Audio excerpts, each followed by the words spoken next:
एक बार जोरदार तालियां हो श्री धर्मेंद्र यादव जी के लिए। अंबर जी बहुत बहुत धन्यवाद। लोकतंत्र की खूबसूरती यही है कि विमर्श और अपनी बात कहने की आज़ादी हमारा लोकतंत्र देता है। और कवियों की तो आलोचना हमेशा राष्ट्र निर्माण के काम आती है, ये मैंने देखा है। क्या बात है। तो आज देश जिस दौर से गुजर रहा है, आज देश पे जो संकट है, ये बहुत बड़ा संकट है। देश की सिक्योरिटी को ब्रीच करके कोई देश के अंदर घुस आए और उसके बाद अमानवीय से भी कोई ऐसी शब्द अगर हो तो उससे भी बड़ी घटना है ये। तो उसको तो यूं ही जाने नहीं देना है, इसमें कोई दो राय नहीं है। तो मैं भी, सब लोग अपनी पंक्ति कह रहे हैं, एक पंक्ति मेरे भी दिमाग में आ गई। स्वागत है आपका, स्वागत है। द्वंद्व कहां तक टाला जाए, सॉरी, द्वंद्व कहां तक पाला जाए, युद्ध कहां तक टाला जाए।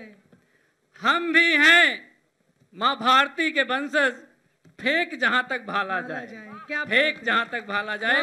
अब ये वक्त जवाब देने का है। जवाब के तरीके क्या होंगे वो सरकार तय करे, विपक्ष उसके साथ है। लेकिन सवाल ये उठता है कि जो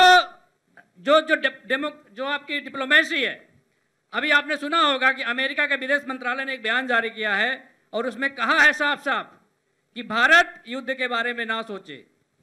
ठीक वही बयान अब पाकिस्तान के लिए भी जारी किया कि पाकिस्तान भी युद्ध के बारे में ना सोचे। फिर जो हमारे देश के विदेश मंत्री उस बयान को मैनिपुलेट करके पेश करते हैं हम लोगों के सामने, तब शंका हमें हो जाती है कि आज मोदी मित्र कह रहे हैं युद्ध मत करो, तो इसका मतलब वो मित्र नहीं थे। अगर युद्ध कह रहे हैं करो तो हमारे साथ खड़े हों।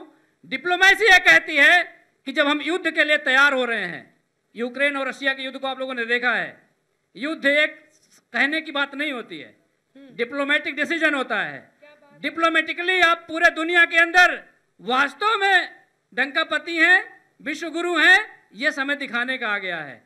आपको सबसे पहले समर्थन हासिल करना चाहिए था पूरे दुनिया का, जिसमें अमेरिका का समर्थन आप नहीं ले पाए। यह डिप्लोमेटिकल फेलियर है भारतीय जनता पार्टी का। इस फेलियर को बताना पड़ेगा कि जब आप देश दुनिया में चक्कर लगाते थे तो आप जाके बताते थे फोटो खिंचवा के, मेरे मित्र ट्रंप, मेरे दोस्त फलाना, मेरे दोस्त ढिमका। जब युद्ध का समय आया तो सारे गायब हो गए। सवाल हमारा ये है, आप रणनीतिक तौर पर, डिप्लोमेटिक तौर पर अगर आप फेल होंगे तो युद्ध में नुकसान होगा। इसलिए हमारी ये मांग है कि आप पहले डिप्लोमेटिकली आप वो हासिल करिए, बहुमत हासिल करिए, बाकी देशों का आप समर्थन हासिल करिए, जिससे पाकिस्तान की रीढ़ तोड़ दी जाए। ये गाना ना गाया जाए कि नोटबंदी करके हमने आतंकवाद की रीढ़ तोड़ दी, अब टूटे रीढ़ से हमारे 26 आदमी मार के चला गया। अब रीढ़ टूटी थी कि नहीं टूटी थी, तब की बात सही थी, कब की बात सही है। तो ऐसे बहुत सारे सवाल हैं जिन सवालों का जवाब जनता भले नहीं पूछ पा रही है, लेकिन आज नहीं कल आपको देना पड़ेगा।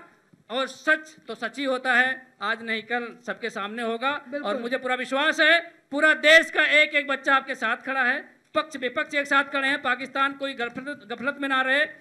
अगर युद्ध की बात आएगी, जो आप ट्रेनिंग की बात कर रहे हैं, भारत के अंदर ऐसे बहुत सारे युवा हैं बिना ट्रेनिंग के पाकिस्तान की बहुत सारी चीजों को खत्म करने की मादा रखते हैं।